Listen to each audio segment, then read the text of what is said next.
Do you want to be a fighter? RMC. There's only one Tyson Fury. Fighters Club. I'd like to take this chance to apologize to absolutely nobody. Alexandre Herbinet. I am the greatest. Bonjour à toutes, bonjour à tous et bienvenue au 259e numéro du RMC Fighter Club, un Fighter Club qui remonte dans le ring, mais celui du One Championship, puisqu'on a l'honneur et le plaisir de recevoir le premier français champion de l'organisation asiatique. C'est en kickboxing en moins de 77 kg avec monsieur Alexis Nicolas. Avec moi cette semaine pour cette émission, mon partenaire du Fighter Club, co-présentateur du podcast Au bord du ring, sa série Baba Versus sur YouTube, coach de boxe anglaise des deux pieds-points, et puis commentateur du One Friday Night pour nous sur RMC Sport. Comment ça va, Baba ? Ça va et toi ? Très content. Ouais, on est ravis, surtout toi, je sais que ça te parle encore plus que moi, on parle de pied-point avec un immense champion, et on est donc ravis et honorés d'accueillir monsieur Barboza, Alexis Nicolas, le premier français champion au One Championship en kickboxing moins de 77. Comment ça va, Barboza ? Ça va super, et toi ? Heureux depuis ton retour en France ? Ça Très partage heureux. avec la famille et les amis ? C'est incroyable ce que je suis en train de vivre, c'est très beau. Et pour ceux qui nous voient en vidéo, il y a la belle ceinture du One et on l'a portée avec Baba, c'est une tannée, elle fait 40 kilos le truc, c'est dingue ici. C'est un cauchemar en même temps pour moi de l'avoir, franchement. Et on est là, ce RMC Fighter Club, on va célébrer monsieur Alexis Nicolas. Barboza avait promis de choquer le monde et de nous ramener la ceinture. Mission accomplie. À 25 ans, Alexis Nicolas est devenu le premier Français couronné au One Championship en battant The Immortal Regan Hercel, roi de la catégorie depuis près de 1800 jours, le 5 avril dans le légendaire stade du Lumpini de Bangkok, pour remporter le titre des moins de 77 kg version kickboxing. Une victoire qui propulse directement l'homme du 20e arrondissement parisien dans une nouvelle dimension et dans l'histoire des sports de combat français. Le RMC Fighter Club reçoit Alexis Nicolas pour célébrer cet accomplissement XXL, revenir sur ce succès historique et se projeter sur la suite. Il l'avait promis, et la ceinture est bien dans nos studios. C'est le main event, le combat vedette de cette soirée. C'est un combat pour la ceinture. 5 rounds de 3 minutes. Règle kickboxing. Ouais, il a touché là Alexis. Il a touché. Il l'a envoyé au tapis. touché Alexis. Et il l'a envoyé au tapis. Il va être compté, le champion. Incroyable. Oui, c'est jeté.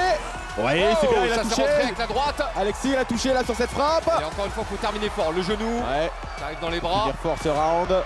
Sortir des cordes, voilà. C'est très bien le placement de Alexis à chaque fois.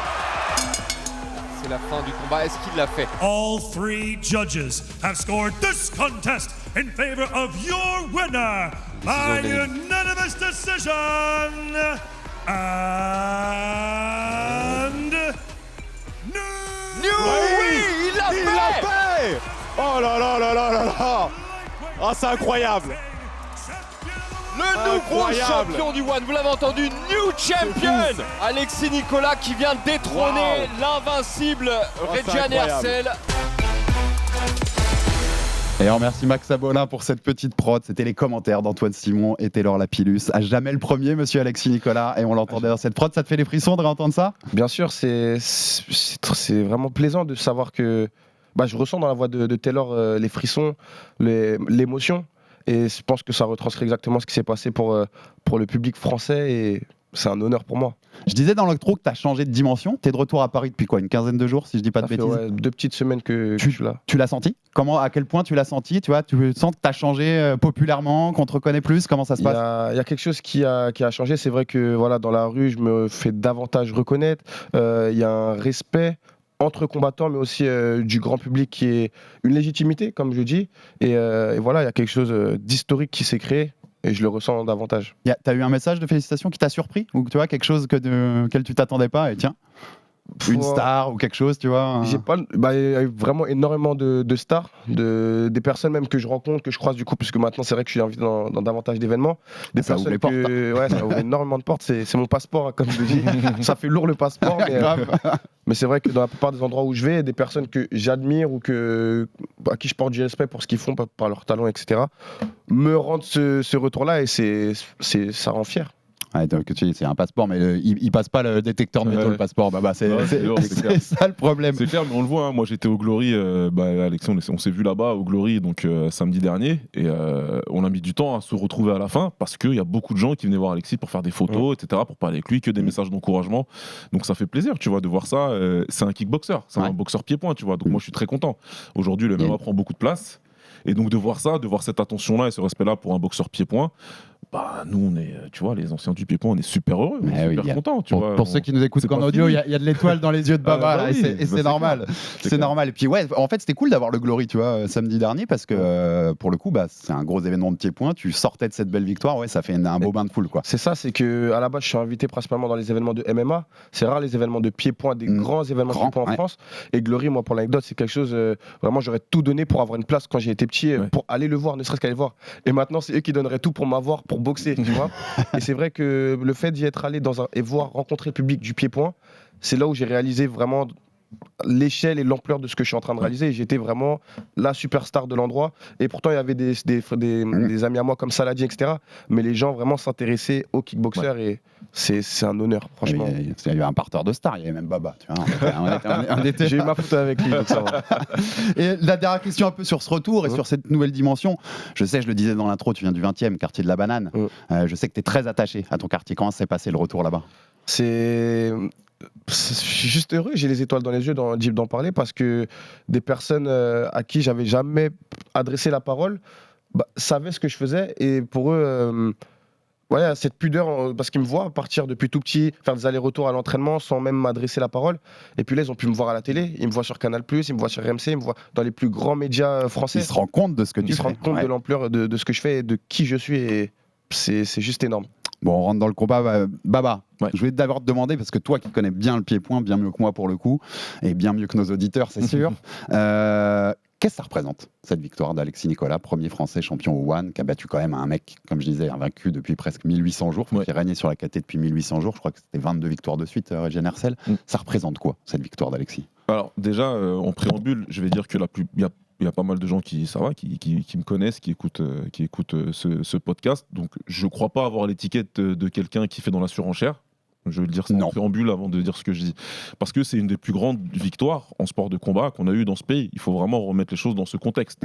On a un combattant français, invaincu, qui n'est pas spécialement connu à l'international avant ce combat-là, tu vois. Nous, on connaît, les experts connaissent, mais à l'international, ils ne savent pas trop à quoi s'attendre, tu vois. Et qui bat le champion qui règne sur deux sports. Ouais, il était champion aussi au Muay Thai. Voilà, dans cette organisation-là, en Muay Thai et en kickboxing, qui a payé son dû, comme on dit, qui a combattu les meilleurs, qui a détrôné un Nicky Holzken, qui est un combattant qui a écrit sa légende dans cette catégorie-là. Donc voilà, c'est pas moins que... J'aime pas parler d'exploit. Pourquoi ? Parce que ma prédiction, c'était de dire qu'Alexis allait gagner. Donc je ne peux pas te dire que c'est un exploit si je te dis avant qu'Alexis allait gagner. Je peux confirmer, quand on avait fait l'interview ensemble, je t'avais dit, Baba m'avait dit, il peut le faire. Donc je vais pas parler il va le faire. Je vais dire simplement que c'est une des plus grandes victoires, au même titre que Jérôme Labanner a eu des très grandes victoires au K1 à l'époque, au même titre que Cédric Doumbé a détrôné Nicky Holzken à l'époque au Glory. Aujourd'hui, le Glory et le One, c'est les deux organisations en kickboxing qui sont là, avec le K1. Donc voilà, c'est une des plus grandes victoires tout simplement. Il faut vraiment la célébrer pour ce que c'est, parce que voilà, on va pas s'arrêter là, parce qu'on est ambitieux. Alexis est ambitieux, mais c'est bien de la célébrer aussi. Ouais, moi je suis d'accord, je le disais dans l'intro, tu rentres dans l'histoire des sports de combat en France. T'en as conscience aussi de ça, c'est une des... T'as raison, et pas qu'en kick, pas qu'en pied-point, tout confondu, c'est une des plus grandes victoires de l'histoire des sports de combat pour la France. T'en es conscient ? Je commence à avoir conscience que là je fais clairement partie du paysage des sports de pied-point français, enfin des sports de combat français, à la hauteur des grandes stars du MMA. Je fais partie de ces combattants-là qui inspirent la jeunesse et les plus anciens. Et bien sûr, je suis très ambitieux, pour moi ça s'arrête pas là. C'est que le début, là on commence à savoir qui je suis maintenant. C'est historique, mais c'est le début de l'histoire. C'est la fin du premier chapitre.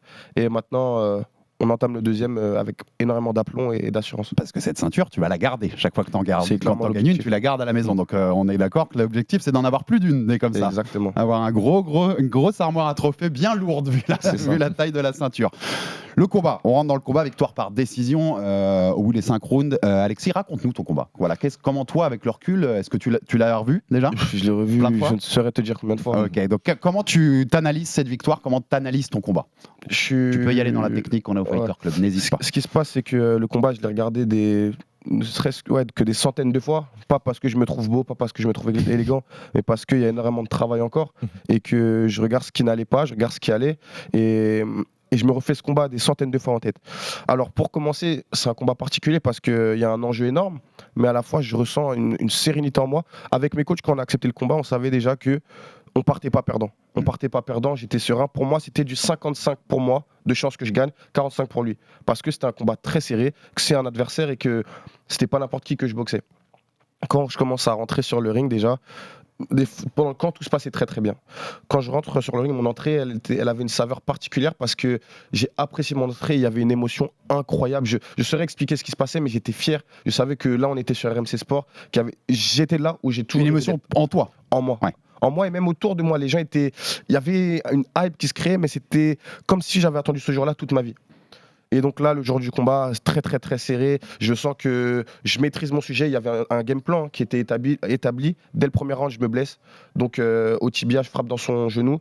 Donc ça... Blessure qui, excuse-moi de te couper, qui t'empêche aujourd'hui de reprendre. Enfin, ouais, qui m'empêche légèrement. Toujours blessé là. Voilà, rien de grave. Simplement, voilà, faut de la récupération. C'est très traumatisant. Donc dès le premier round, ça. Dès le premier round.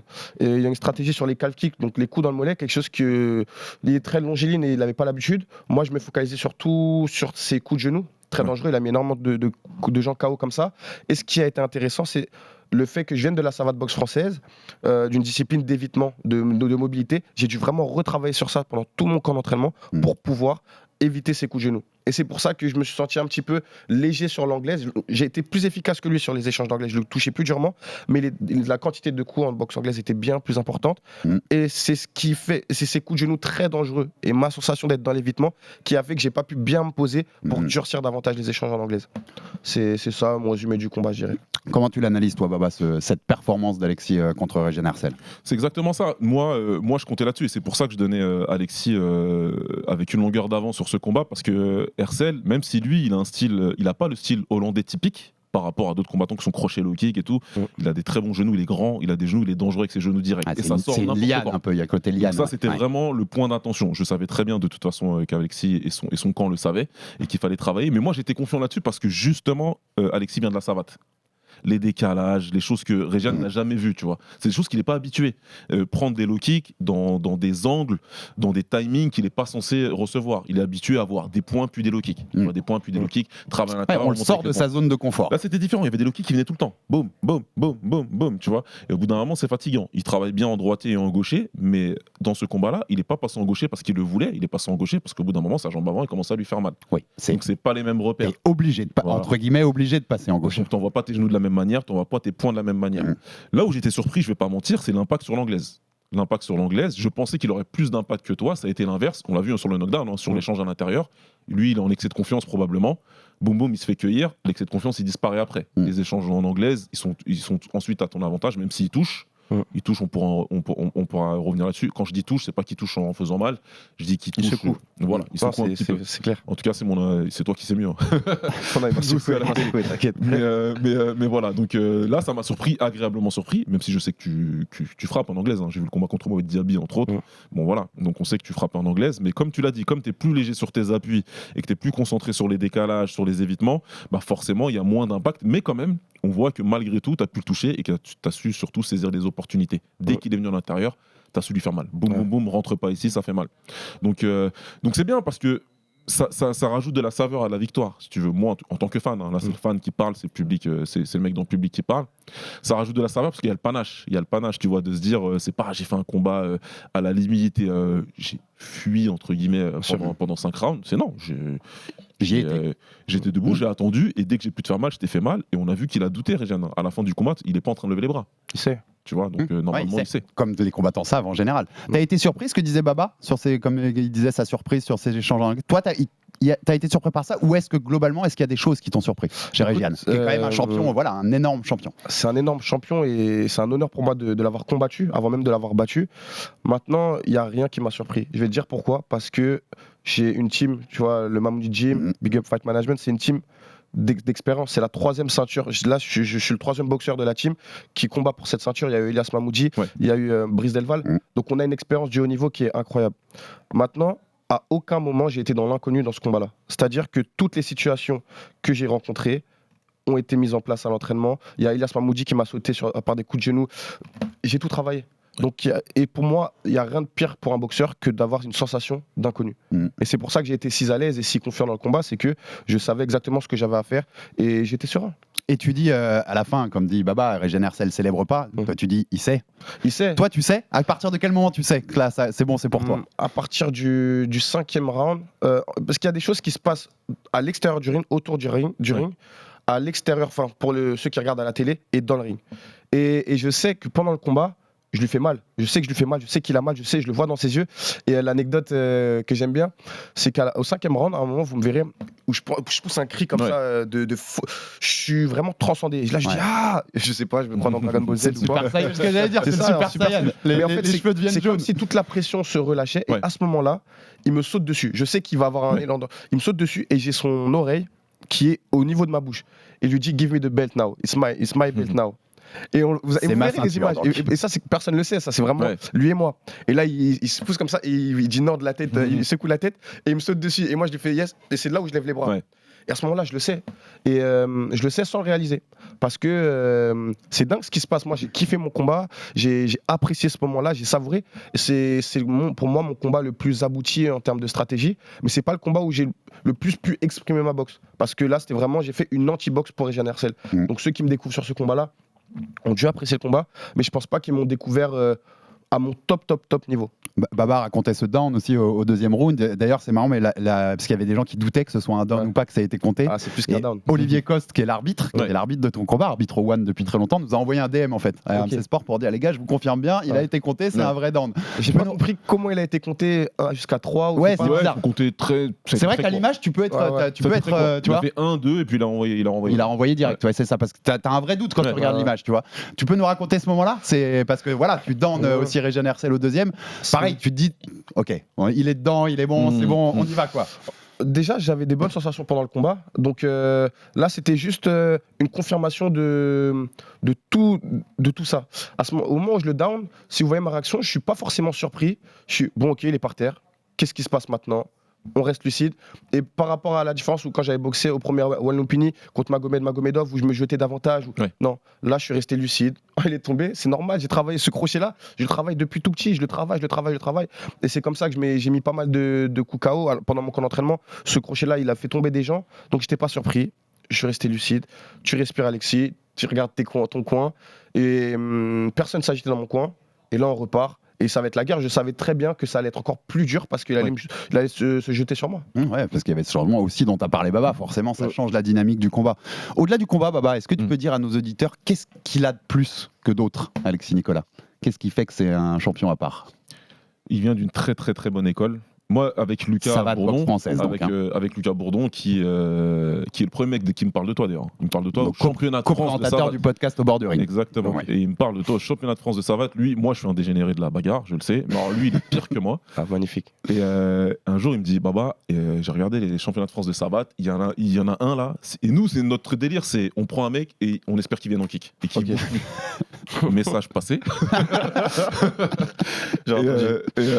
C'est des mecs qui sont même dégoûtés quand les mecs du kick passent en MMA. C'est vraiment la propagande kick. Comme ils ont été dégoûtés quand je suis parti de la savate vers le kickboxing. Bien sûr. Et on s'est taquiné avec les fans de savate.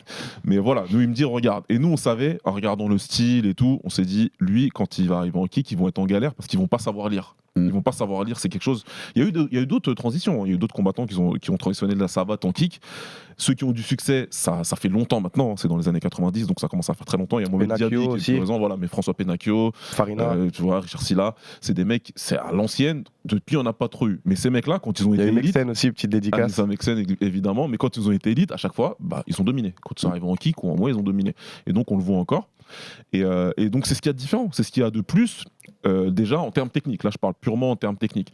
Maintenant après si on parle... Et donc, mais pour un gars, je te coupe parce que c'est intéressant, pour un gars du kick, à quel point c'est galère d'affronter un mec comme ça? Moi si tu veux, j'ai fait quasiment que du muay. Voilà, j'ai commencé le muay, j'ai 12 ans, et j'ai fait un peu de savate avec un mec qui était très bon à 29 ans. Et la première fois qu'on tourne, je me fais tabasser. T'as dégoûté. Je comprends rien. Des fois, je crois que c'est un middle, c'est un coup de pied revers qui revient. Donc, tu sais, moi, tous mes repères sont perdus. Je me dis, c'est pas possible, tu vois. Peut-être t'as tes certitudes. Et là, je me suis fait arrêter par un mec qui fait 70 kilos, moi j'en fais 90, 95. Vous traumatisez les mecs, Alexis. Et, On est atypique. Et c'est atypique, et je veux ça. Moi, je veux savoir comment on fait, je veux pouvoir lire ces décalages, je veux pouvoir feinter un middle pour que ce soit un coup de pied revers et compagnie. Donc, une fois que toi tu l'as fait, tu sais que tous les mecs qui vont affronter des mecs comme ça, ils vont être en galère. Et donc, tu le comprends. Donc c'est super intéressant. Et puis après, ça suffit pas. Stylistiquement parlant, ça suffit pas. Il faut quelque chose. Et là où c'est intéressant pour les combattants français qui vont venir derrière, c'est l'aplomb. C'est l'aplomb, c'est de combattre avec audace, et comme le fait Alexis. Et moi, je le suis depuis pas mal de temps, depuis les championnats de France, et puis toute la transition, je l'ai vu. Beaucoup au MTGP de mon ami Konako, qu'on salue, puisque ce passage-là était déterminant. Dont t'as pris la ceinture, d'ailleurs. Pris la ceinture. Donc gros big up à Eric Konako. Et puis tout à l'heure, Alexis l'a dit que ceux qui le découvrent avec ce combat, ils l'ont pas vu au top du top, parce qu'au MTGP, Alexis, quelqu'un qui avance sur son adversaire, un métronome qui avance et qui casse les fondations. Bam, bam, bam, bam, bam, bam, bam. Là, c'est différent ce qu'on a vu. Mais en ayant vu ça, moi, je sais que si tu es capable de faire ça et ensuite de faire un combat et sachant que tu as tout le bagage technique pour faire un combat plus en décalage, plus en évitement, moi, j'étais très confiant. Moi, j'étais serein. À l'approche du combat, j'étais serein, j'étais confiant. J'ai dit, moi, vous allez voir. Vous allez voir que ça va le faire. Et c'est ce qui, en plus, c'est ce que ce Régin Hersel, il a vu. Moi, j'ai aimé la vidéo de Régin Hersel derrière sur son Insta où il n'y a rien. Il n'y a pas de j'ai perdu parce que j'ai... Ouais. J'ai perdu. Il a été meilleur, il n'y a pas de problème, il faut que je retravaille. Quand un boxeur il te dit il faut que je retravaille, c'est qu'il a compris qu'il y avait quelque chose qui lui manquait. L'autre a été supérieur. Donc c'est tout simplement ce que je veux dire. Quand le champion qui a régné aussi longtemps, il te dit il faut que j'aille retravailler pour pouvoir reprendre ce gars-là, bah, ça veut tout dire. Ouais, c'est évident, c'est un symbole très très fort pour le coup. Tu l'as vécu ça toi? Parce qu'on sait que tu as commencé le kickboxing tard en fait, il y a 2021, je dis pas de bêtises. 2022, même 2022. Donc, dans ces eaux, donc tu es très vite au top. En venant de la savate boxe française, tu t'as vu tout de suite que ça te donnait, tu vois, un avantage, que tout ce que disait Baba là, tu l'as ressenti tout de suite? C'est quelque chose c'est un sujet très important et très intéressant. C'est que bien sûr, je suis très récent en kickboxing, mais je suis pas un nouveau boxeur. Ça fait 12 ans que je boxe. Tout mon bagage de la savate boxe française m'a servi, mais il ne m'a pas suffi. Et c'est important de se dire ça. Il ne faut pas se dire je viens de cette discipline. C'est parce que je viens de cette discipline que je suis ce que je suis aujourd'hui. Non. Oui. Il y a aussi l'aspect où qui je suis, la personne que je suis, et mon aspect mental. Et en dehors de ça, mon adaptation constante. En kickboxing, j'ai dû vraiment retravailler énormément de choses. Là, mon middle que je mets actuellement, c'est pas un middle de boxe française. Il est inspiré, mais c'est un middle que j'ai travaillé, que j'ai répété vraiment au Mamoudi Gym pour pouvoir optimiser tout ça. Tu l'adaptes en fait. C'est de l'adaptation constante. Et pour moi, un beau boxeur, c'est un boxeur qui s'adapte. Et comme Baba le disait, je sais boxer en avançant. Donc j'ai ce côté-là où je suis très très offensif. Je sais, en fait, en réalité, et en toute modestie, je pense savoir tout faire. Maintenant, est-ce que je fais tout très bien? Non, j'ai du boulot et c'est chacune de mes préparations qui me permet de peaufiner chacun de mes aspects. Mais voilà, je pense qu'un bon boxeur est un boxeur complet, un boxeur qui ne prend pas trop de coups aussi. Baba le disait, Régin Hersel, il était champion kickboxing, mais aussi champion du Muay Thai, du One. Il a toujours la ceinture de Muay Thai d'ailleurs aujourd'hui. C'est un truc qui t'intéresse toi? Tu as été champion au MTGP, t'as fait voilà, le Muay Thai, tu l'as aussi. Ça t'intéresse de doubler aussi comme il l'a fait lui au One? C'est pas ma priorité. C'est pas ma priorité. Maintenant, c'est quelque chose. Je suis quelqu'un de challenge, c'est-à-dire qu'en réalité, ce serait quelque chose de très intéressant pour les fans de sport de combat de me voir boxer avec des mitaines, parce que rien que ça, en Muay Thai maintenant, on boxe avec des mitaines et pas avec des gants de 10. Maintenant, Régin Hersel, actuellement là, je pense pas qu'il soit prenable pour moi en Muay Thai, dans le sens où il y a l'aspect clinch, il y a l'aspect coup de coude, il est beaucoup trop dangereux et beaucoup trop complet. Très intéressant, c'est là où on voit la différence entre les deux aussi. C'est un autre sport. Maintenant, moi, dans la suite de ma carrière, ce qui serait très intéressant, ce serait de pouvoir, dans un premier temps, reboxer contre un mec pas de la trempe de Régin Hersel ou pas de ce style-là, qui pourrait me permettre justement de m'exprimer. Pourquoi pas prendre un bonus de $50 000 doublé, donc $100 000 après un combat, c'est pas négligeable. Chatterie, si tu nous écoutes. Ce serait top. Et après, bien sûr que pour moi, Régin Hersel mérite une revanche, dans le sens où ça a été le champion à contester. Après, il a la ceinture en Muay Thai, il faut qu'il la défende aussi. C'est ça, ouais. Mais à un moment, il méritera cette revanche. Bien sûr qu'il méritait, et je lui donnerai. Et l'objectif, c'est de le rebattre d'une meilleure manière encore. Je sais que je peux le down. J'ai confiance en disant que je sais que je peux le mettre KO aussi, vraiment terminer le combat avant la limite. Mais c'est du boulot. Là, c'était pas un coup de chance. C'était tout sauf un coup de chance, énormément de travail. Mais là, voilà, on est qu'au début. Je pense que lui, il a encore compris que là, il devait travailler. Et ce sera un Hersel bien meilleur que j'affronterai pour la prochaine fois. Ça permet d'ouvrir. J'allais le faire plus à la fin, mais une question sur cet avenir-là. Tu as déjà une ordre d'idée de quand tu veux revenir défendre pour la première fois la ceinture? Enfin, tu vois, c'est déjà en pourparlers. Comment tu peux nous dire là-dessus? C'est en pourparlers. Comme je dis, je suis le champion du peuple et c'est pas que pour les mots. C'est une aventure. C'est-à-dire qu'aujourd'hui, j'ai cette ceinture. Demain, je me souhaite de la garder le plus longtemps possible, de la défendre le plus longtemps possible, mais on n'est pas à l'abri d'un échec. Et j'ai pas peur, comme je le dis souvent, j'ai pas peur de perdre, j'ai pas peur de perdre la ceinture. Et je pense que c'est ça qui fait ma force. Si demain je dois arriver et combattre et perdre, je reviendrai plus fort. Donc moi j'ai envie de boxer, j'ai pas envie d'avoir ce trophée. Pour moi c'est rien. Ouais, c'est Moi, pas la fin, c'est le début. C'est pour ce moi que tu c'est le disais. début. Et la vraie reconnaissance, c'est pas l'objet, c'est la valeur que ce que je suis en train de créer, médiatiser ce sport, rendre les gens fiers. Tu vois, Baba, pour moi c'est un honneur de me dire que tu faisais partie de ceux qui croyaient en moi face à une troupe de personnes qui disaient oui mais regarde il vient de la boxe française, oui mais regarde il a boxé personne, etc. Ouais. Oui mais regarde, je te le disais, et maintenant tu vois, et j'ai fait gagner de l'argent à pas mal de mes potes qui ont fait des paris, tu vois. Et c'est ça pour moi le champion du peuple, c'est ça, c'est ce que ça vaut, c'est de combattre. Dans l'idéal, tu voudrais combattre quand là? Là, si je peux boxer en août, septembre, octobre, quand vous voulez. Moi, mais on ne sent pour parler avec ma team là, franchement, tout se gère très bien. Faut que je me repose aussi, que je gère mes blessures. Ouais. Et on est reparti. Un truc important dans tout ce qu'il dit Alexis, parce que c'est nous, les sports qu'on fait souvent, Baba, dans le Fighter Club, c'est quand même le MMA et la boxe anglaise, qui sont des sports aujourd'hui où la valeur du zéro est très importante et où quand tu as une défaite, il y a plein de mecs qui te. Voilà, c'est fini, ta carrière elle est finie, tu vaux plus rien derrière.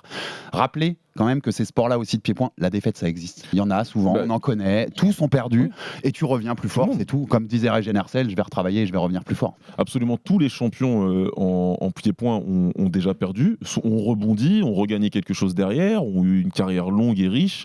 Nous c'est différent parce qu'on boxe beaucoup plus, il y a beaucoup plus de combats et surtout les tops s'affrontent beaucoup plus souvent.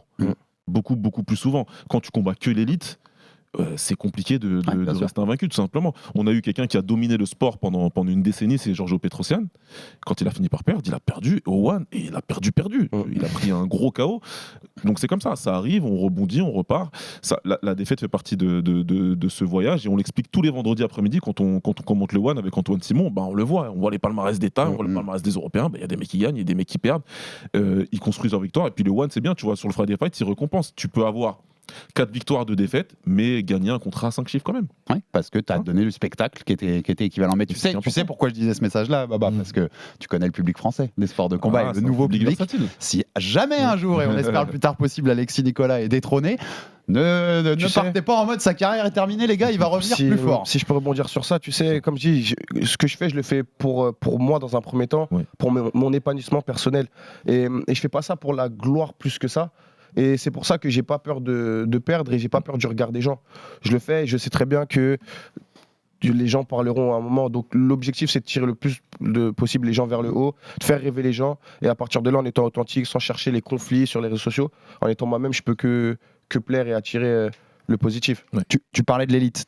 Tu es aussi maintenant 3e mondial pour Beyond Kickboxing au classement mondial. Tu es derrière Chico Kwasi et Andy Semeler qui viennent de s'affronter pour la ceinture au Glory, excusez-moi, les deux Néerlandais.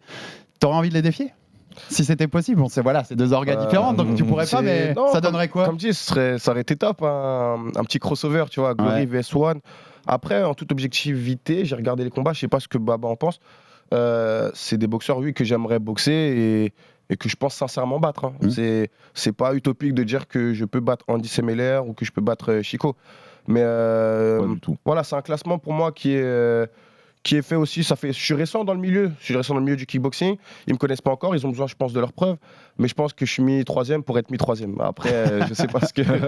Top 3, mais pas forcément 3e. Non, il y a Baba, ça donnerait quoi ces combats-là? Déjà, premièrement, bien sûr que oui, qu'il y a plus que tes chances contre l'un ou l'autre. Et sans vouloir faire de hiérarchie. Chico, c'est un jeune combattant qui vient d'arriver et qui a battu un champion, Semeler. Je respecte Semeler. Maintenant, dans cette catégorie-là, je trouve pas qu'il ait été très bon sur ses combats. Et je trouve même pas qu'il aurait dû être champion. Je le dis, j'ai déjà dit dans mon podcast au bord du ring. Je l'ai juste dit hier parce qu'on a enregistré hier avec Lucas. Et voilà, par exemple, il n'avait pas battu Nabiev pour moi, par exemple. Donc non, largement, ils sont à ta portée ces champions-là, ces combattants-là, il n'y a pas de problème. Et je pense qu'eux aussi le savent. Et on a vu le respect que tu as eu quand tu étais là-bas de toute façon. Ça, c'est la première chose.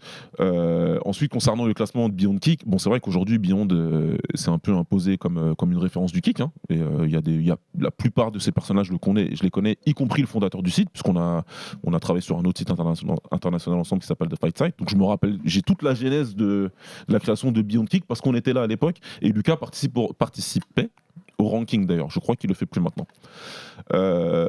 Alors, c'est assez particulier parce qu'ils ont leur système de classement à eux. Le truc qui est intéressant et qui est marrant de se dire, c'est que c'était quoi ton classement avant ? J'avais pas de. Voilà. Ouais. J'étais C'est là-bas, ça qui là. est drôle. J'étais tout On là-bas. passe de NR, donc de Not Ranked, à numéro 3. Voilà, parce qu'il a récupéré une ceinture. Moi, j'ai juste envie de dire à Beyond Kick, si on avait fait le travail en amont, Oui, on aurait su qui était Alexis il Nicolas. aurait déjà été Je rentré vois ce que avant, tu veux dire. et ce serait pas 3 qui serait aujourd'hui. Ce serait pas 3, parce que tout simplement, Chico, il a battu Andy Semeler, qui pour moi n'était pas... J'aime pas dire champion légitime, c'est méchant de dire ça. C'est juste que pour moi, il n'avait pas gagné son combat pour le titre, tout simplement. Et les autres combats derrière sont discutables. Et Chico, il vient d'arriver, il faut regarder qui l'a battu derrière. Ouais. Sauf que Alexis Barbosa Nicolas, il a battu le numéro 1 de la catégorie. Le Déjà, vrai Larsen, numéro c'était un. le numéro 1 des ça. 77 kilos. Donc comment tu peux pas battre le numéro 1 et ne pas être numéro 1 Non, c'est ça. T'as battu, moi, le c'est pas mec, possible. t'as battu le mec au sommet, t'es le mec au sommet. Voilà. C'est tout Maintenant, ça. c'est pas grave. Ça, c'est des conjectures. Oui, c'est oui, des trucs. c'est le pour classement le. du mois. C'est pas très grave. Exactement. Sauf que Il va moi, changer, il va voilà. changer. Moi, je le sais, Lucas Bourdeau, il sait, les mecs qui suivent le qui savent, Alexis, Régiane, il le sait, Ouais. Andy, il le sait, Chico, le sait. Tout le monde le sait, point. C'est pas grave, nous, on sait tous. Maintenant, il y a des... Exactement. faut Et faire puis, Il y a des comme trucs dans bien plus importants. Ouais. Et puis, faut que je fasse kiffer les gens, que je fasse des guerres. Et pour être indiscutable, en réalité, Ouais. là, c'est parce que je suis récent. Et j'ai hâte de. Je veux prouver. La reconnaissance viendra, ça c'est Voilà. sûr. Je cours pas après ça. Je cours vraiment après. Moi, je veux boxer, c'est tout ce que je veux. en vrai. Ceux qui découvrent Alexis Nicolas, je vous invite à aller donc sur YouTube avant le combat contre Eugène Hercel. Ouais. On avait fait une longue interview, 40 minutes, où on revient sur tout ton parcours, donc Ouais. bien découvrir voilà, toute ton évolution, la savate boxe française, tout ça, on en parle dans cette interview. Je vous invite à aller la voir. Juste pour ceux qui n'ont pas vu ça, que tu nous dises en quelques mots, comment tu viens au combat, Alexis Nicolas, comment tu viens à débuter la savate boxe française? Parce que c'est pas un sport que tu te dis quand tu commences le combat, c'est pas forcément le truc auquel tu penses en premier, tu Ouais. vois. Tu penses plus boxe, aujourd'hui MMA, tu vois, les jeunes. Donc comment tu arrives à ça? Ce que j'aime bien dire, c'est que c'est pas moi qui suis allé au sport de combat, c'est la savate qui est venue à moi à un moment où j'avais besoin de ça. J'étais assez perdu, on va dire. J'avais besoin de repères. J'avais pas de repères à ce moment-là. Et des amis à moi parlaient dans la cour de récréation Ok. d'un club. Ce qui se passe, c'est que, ok, je faisais pas de sport, j'étais un peu rond. Let's go, on y va. Et c'était le copieur sportif. D'ailleurs, je donne mon dernier cours aux jeunes. C'était une passion de pouvoir demain. Et donc, j'entraîne là-bas. Mais j'ai commencé la boxe là-bas pendant des années. J'ai rencontré une famille, j'ai rencontré des amis. Et c'est comme ça que ça s'est fait, le goût de l'effort, le goût de l'échec, le goût de la douleur. Et c'est comme ça que l'aventure a suivi son cours. Et dans cette interview-là, j'ai un moment que j'ai vachement retenu, qui m'a vachement marqué dans notre discussion. C'est que je te disais, parce que j'avais lu une interview de toi où tu disais, moi j'apprends dans la défaite, et la défaite elle est pas grave. Et tu m'avais dit tout simplement parce que moi je suis habitué à la défaite. Bien sûr. Ma vie c'était la défaite et je suis en train de changer ça. Tu peux nous expliquer? J'avais adoré ce passage-là parce que c'était fort. c'est rare pour un grand champion comme ça d'être aussi honnête dans ces choses-là. Je suis très honnête vis-à-vis de moi-même, et pour moi, les interviews que je fais actuellement, cette parole qu'on m'octroie et qu'on m'offre, c'est vraiment une thérapie pour moi, parce que j'apprends à me connaître davantage et je peux me livrer un peu plus sur qui je suis et me comprendre. Quand je dis que j'ai perdu, j'ai été habitué à perdre, c'est pas sur le ring. En réalité, sur le ring professionnel, j'ai jamais perdu. En 50 combats, global, 55 combats, j'ai dû avoir 3 défaites. Mais dans la vie de tous les jours, voilà, j'ai grandi dans un quartier, j'avais pas forcément énormément d'argent, j'ai grandi sans mon père, je connaissais pas forcément mes origines du côté de mon père, pas forcément mes origines du côté de ma mère, j'avais pas spécialement de famille, et je dis pas ça pour faire de la peine à qui que ce soit, parce qu'aujourd'hui c'est la réalité. Ouais. c'est la réalité. Et c'est pour ça, moi, mon quotidien a été une sensation d'échec sur tout ce que je voulais entreprendre. J'avais pas forcément de modèle, j'avais pas de grand frère. Donc, ce qui se passait, c'est que j'étais très perdu comme enfant, mais j'avais l'amour d'une mère, d'une grand-mère, d'un grand-père qui m'ont vraiment permis de croire en moi et en mes rêves. Et la boxe, ça a été aussi un père pour moi. En réalité, j'ai personnifié un petit peu la boxe comme une personne, et c'est ce qui m'a sauvé la vie. Et tu disais aussi, tu as connu la violence assez jeune autour de toi. Exactement, Ouais. si, c'est vrai que j'ai connu la violence très très souvent, et autant la violence physique que verbale. Et c'est pour ça que j'essaye de faire en sorte que ce que je fais puisse tirer les jeunes vers le haut, et j'ai pas de tabou à dire d'où je viens, ce que j'ai vécu, parce que je pense qu'il y a pas mal de personnes qui peuvent s'identifier à moi, et c'est ce que j'aimerais, comme à chaque fois je passe ce petit message, j'aimerais que tous les boxeurs puissent faire ce travail. Après voilà, on est tous pudeurs à notre échelle et c'est normal, mais faire ce travail de revendiquer qui ils sont, de manière à pouvoir inspirer la jeunesse. Je pense que dans le football, c'est quelque chose qui se fait très bien. On peut porter les mêmes crampons que Neymar, on peut porter les mêmes crampons que qui que ce soit, vouloir être comme lui ou s'inspirer. Et en boxe, c'est quelque chose qui ne se fait pas assez. Porter la même paire de gants qu'eux. Et je pense que c'est quelque chose qui pourrait vraiment être positif pour chacun d'entre nous. Ouais. J'adore ce discours, tout simplement. Hein. Non, c'est super, c'est très super. cool, hein, ouais. À l'époque où l'ego prend beaucoup trop de place, et encore plus dans les sports de combat, à l'époque où on est beaucoup dans les postures et on veut pas montrer que on a pris ce combattant-là comme modèle, etc. Parce que voilà, on veut donner l'image de self-made, je me suis fait tout seul, etc. On se fait pas tout seul, on se fait pas tout seul, et surtout pas dans un sport comme celui-ci. Donc c'est bien qu'un champion aujourd'hui, et le mec qui est tout en haut de la pyramide du kick en France aujourd'hui, puisse dire moi j'ai mes modèles, j'ai mes choses, j'ai eu mes difficultés, et puis en plus, c'est en se rappelant des difficultés qu'on a eues qu'on peut savourer les victoires d'aujourd'hui. Donc c'est super. Complètement. On en parlait dans cette interview, t'as le MMA dans un coin de la tête, à moyen ou long terme, en tout cas pas tout de suite parce que t'as encore une histoire. Voilà. Le message de Baba est passé, mais t'as encore une histoire à écrire en kick, en Muay Thai, voilà, dans ces choses-là. Mais on a forcément, et t'as fait un tweet pour dire je veux écrire ma propre histoire, pas être comparé sans cesse à Cédric Doumbé. C'est parce que c'est normal, qui a été un grand champion de kick, qui arrive ensuite dans le MMA. Il y a forcément un point de comparaison. T'es l'héritier d'une façon. Mais donc je vais pas te la poser à toi parce que t'as raison, il faut écrire ta propre histoire. Mais Baba, si on sortait Cédric Doumbé de la retraite, qu'on faisait un combat Alexis Nicolas contre Doumbé en kick, c'est ma dernière question de l'émission, ça donne quoi? Ce serait super intéressant. Voilà. Je dirais simplement que ce serait hyper intéressant à tout point de vue. Et en termes purement sportifs, en termes de combat sportif, ce serait super intéressant parce que c'est deux styles très différents, mais c'est deux combattants d'élite. Donc voilà, ce serait super cool. Donc ouais, je préfère que tu me poses la question comme ça plutôt que. Non, c'est intéressant de l'aborder sous cet angle-là. Exactement. C'est intéressant de l'aborder sous cet angle-là. Moi, je préfère ça plutôt que voilà, parce qu'Alexis est en train d'écrire sa propre histoire de toute façon. Complètement d'accord d'ailleurs avec toi là-dessus. Donc ouais, ce serait intéressant. Mais un dream fight comme ça, écoute, ça nous plairait un petit peu. Et je vois un petit sourire chez Alexis, ça lui plairait. Ça lui déplairait pas forcément non plus. Si jamais Cédric quitte le MMA et revient au kick, écoute, ce serait intéressant d'y penser pour de vrai. On remplit Bercy, on y va, c'est parti, c'est parti. Merci beaucoup Alexis Nicolas, c'était un honneur, un vrai plaisir d'échanger. Je pense que ce sera pas la dernière fois qu'on te recevra avec Baba parce que ça mérite. Et le One est sur RMC Sport pour plusieurs années. Et bientôt à Bercy, j'espère. Exactement, bien sûr, ramène-nous le One à Bercy. Et on sera là, RMC Sport aussi, pour t'accompagner, vous pourrez voir tous les combats sur notre antenne. Donc profitez de ça parce que c'est un super parcours qui est en train de s'écrire avec Alexis Nicolas du côté de l'Asie. Et on espère, comme tu dis, bientôt en France pour un événement ici. Abonnez-vous sur toutes les plateformes pour rater aucun épisode du RMC Fighter Club. Envoyez-nous de la force, des commentaires, des pouces bleus, ça fait toujours avancer le bousin. Et à très vite pour un nouveau numéro du RMC Fighter Club. Salut Alexis, merci, salut Baba. Salut les gars. RMC Fighters Club.